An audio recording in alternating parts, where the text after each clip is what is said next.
Oh, Alam mo, mhm. may sasabihin kasi ako sa'yo eh. Ano ba 'yun?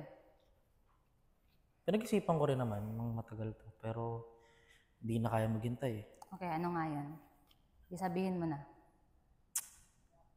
Hindi ako makinig. Mahal kita eh. Ha?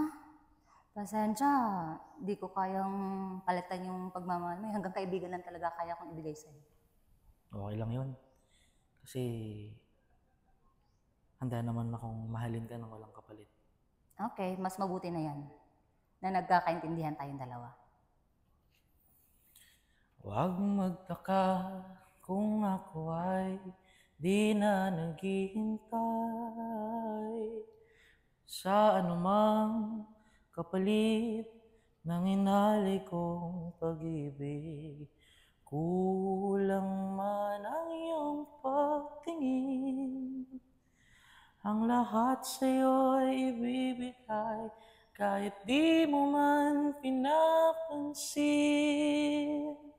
At kung hindi man dumating sa atin ang panahon na ako ay mahalin mo rin, asahan mong di ako magdaramdam kahit ako ay nasasaktan.